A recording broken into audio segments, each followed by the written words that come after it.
Dia dah meninggal pagi tadi. Gantung diri kat rumah. Alright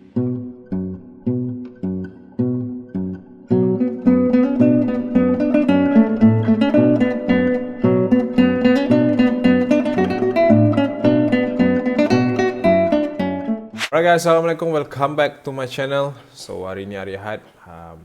Sempoi-sempoi je cerita hari ni. Aku nak cerita dengan korang tentang satu benda yang aku alami. Dia quite weird lah. Aku rasa pelik sikit benda ni. Tapi sekejap lagi aku akan kongsi dengan korang. Alright, so siapa-siapa yang dah masuk dalam channel ni, terima kasih aku ucapkan. Terima kasih yang baru datang, selamat datang saya ucapkan. Yang dah lama, terima kasih kerana masih lagi ada di sini. Teruskan sokongan korang kat Acap. And then kita akan go up dengan story-story yang insyaAllah boleh bagi tauladan ataupun mungkin sekadar hiburan untuk korang semua. Yang belum tekan like, boleh tekan like siap-siap. Jangan lupa juga tekan subscribe dan juga hit bell notification. So kita tak nak buang masa, kita tak nak panjang cerita. Kita baca doa dulu sebab apa yang Acap nak cerita ni it's quite deep. Aku tak tahulah benda ni deep ke tidak, but aku nak cerita dengan korang pasal member aku. Aku ada kawan dulu. Seorang kawan, dia dah meninggal dunia akibat bunuh diri. Dan semalam, dia datang dalam mimpi aku. Aku tak tahu apa sebenarnya maksud mimpi itu, but sekejap lagi aku akan cerita. Roll it. Kita baca doa dulu. أنزلنا هذا القرآن على جبل لرأيته خاشعا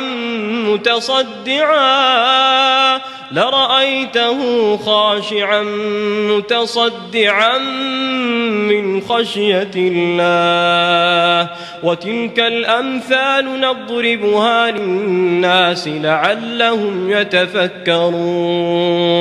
Okay guys, hari ni aku dah cakap aku nak santai-santai je. No stress, relax. Okay, ini aku nak cerita pasal aku lah sebenarnya, obviously kan. Ni macam untold story ya. Ehad kan aku cerita pasal untold story kan. So, kalau korang nak anggap benda ni seram, dia akan jadi seram. Kalau tak seram, tak seram lah. So, benda ni more tu pengajaran lah sebenarnya, okay. Okay, macam aku cakap tadi, aku ada member masa aku umur 20 tahun, sorry. Masa aku umur 20 tahun, aku ada seorang kawan. Perempuan. Kawan, tak lebih daripada tu. Kita orang memang rapat. Aku tak nak bagi tahu apa nama dia. Aku just nak jaga aib si mati. Sebelum tu aku minta korang, might be kita boleh sama-sama bacakan Al-Fatihah kepada dia. Aku harap ada pengampunan untuk dia dan juga semoga dia tenang kat sana. Right. Al-Fatihah. Lupa nak cakap.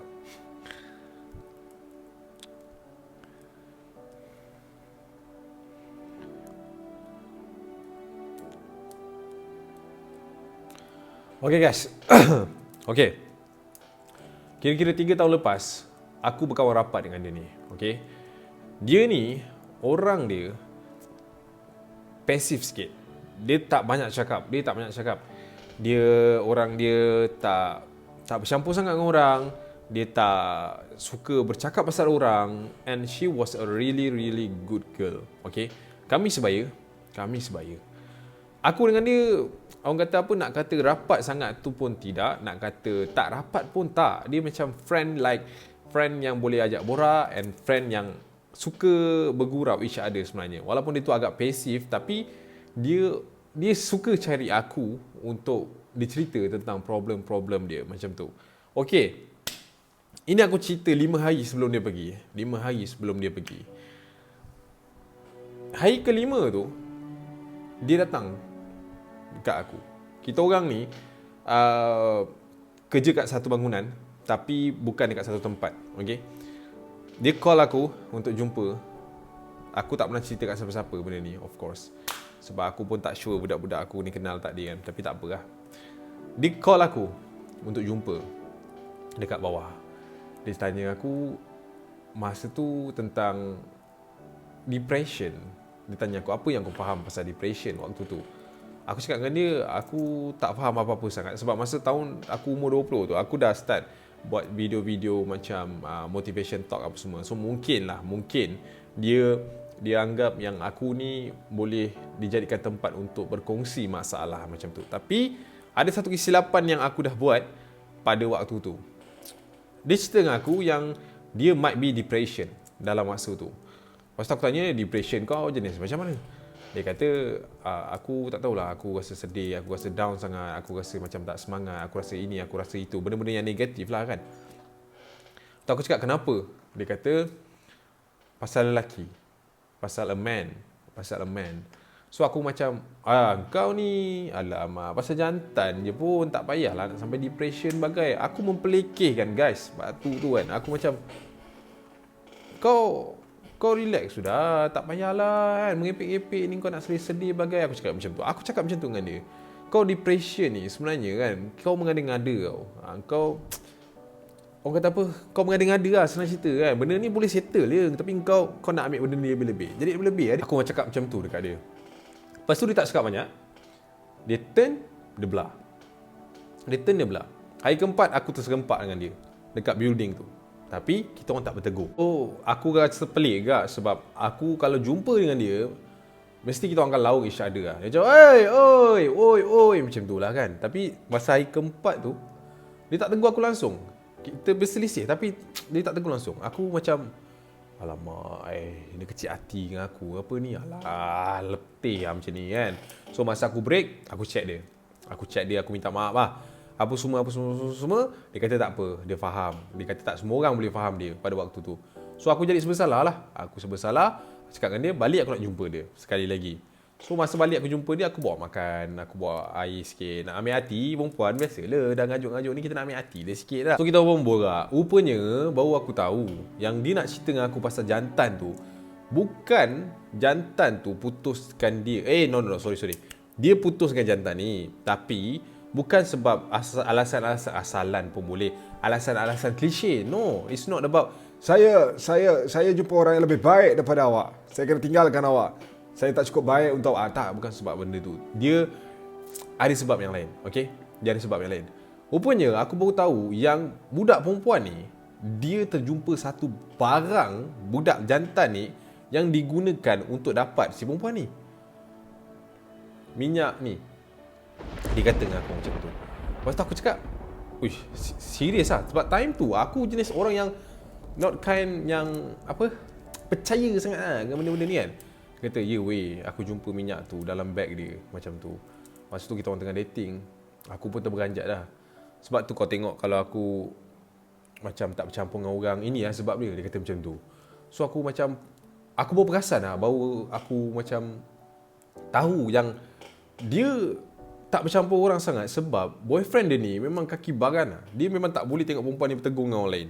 So bila dia dah tahu yang perempuan ni jenis yang suka bercakap dengan orang lain, and then aku tak tahu apa backstory dia, tapi sempat arwah cerita kat aku, laki ni pernah try dia banyak kali. Laki ni supervisor tempat dia, banyak kali try dia sebenarnya. Tapi disebabkan perempuan ni tak layan, yang perempuan ni buat dono je, aku tak tahulah, mungkin dia gunakan benda ni. And then one day kantoi. So bila kantoi, budak perempuan ni nak lari lah daripada jantan ni. So aku macam, benda macam ni kau bawa pergi kat ustaz lah. Aku cakap macam tu kan. Kau cerita kat aku pun aku tak boleh buat apa Mat. Kan? Sebab tu kau banyak fikir sekarang. Aku cakap macam tu. Kata aku tak tahu apa nak buat ni kan. Tapi insyaAllah lah, kalau ada rezeki besok aku jumpa lah ustaz. Kata macam tu. So aku macam, okey lah kan. Okey lah tu. Aku kawan, aku tak boleh buat apa lah. Hari ketiga aku terserempak dengan dia kat tempat kerja tu. Muka dia lain Mat. Ini dah start misteri dia. Muka dia dah lain Mat. Aku ingat lagi lah. Budak perempuan ni dia bertudung. Tapi aku nampak muka dia macam sunggul, gelap, hitam macam tu. Tapi aku tak adalah nak pergi tanya dia kan. Tak nak dia fikir bukan. Hari ketiga tu aku tak jumpa dia. Second day, 2 hari sebelum dia meninggal, aku jumpa dia. Masa hari ni, dia tanya aku pasal bunuh diri. Dia kata dengan aku. Dia tanya aku, bunuh diri apa yang tak sakit? Aku marah dia. Aku cakap, bunuh diri apa yang tak sakit? Nama pun bunuh diri. Kau terkerat jari dengan pisau pun kau sakit kan? Apa tak lagi bunuh diri? Tapi aku bodoh tu time tu. Aku tak dapat itu hint dia kan. And then dia diam. Aku tanya dia okey ke tak? Dia belah. Besok tu, 1 hari sebelum dia meninggal, aku tak jumpa dia sebab dia tak datang kerja. Dia tak datang kerja. And besok tu aku datang kerja. Lusa lah, after last day aku jumpa dia tu, aku dapat berita daripada kawan dia, dia dah meninggal pagi tadi. Aku kerja tengah hari waktu tu. Dia dah meninggal pagi tadi.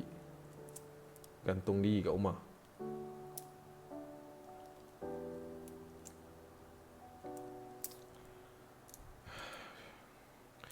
Lepas tu aku terdiam lah kan. Baru time tu kepala otak aku recall pasal benda-benda bodoh yang aku tak dapat hint pun. Dia cerita pasal depress, aku bawa main. Dia cerita pasal homoh tu pun aku bawa main. Dia cerita pasal bunuh diri pun aku bawa main. End up dia meninggal. Itu okey lagi lah. Aku pergi kubur dia apa semua. Tapi aku tak dapat lah ikut dia masa dia nak ke bumi kan, sebab aku kerja kan. Besok tu aku pergi kubur dia apa semua. 2 hari lepas,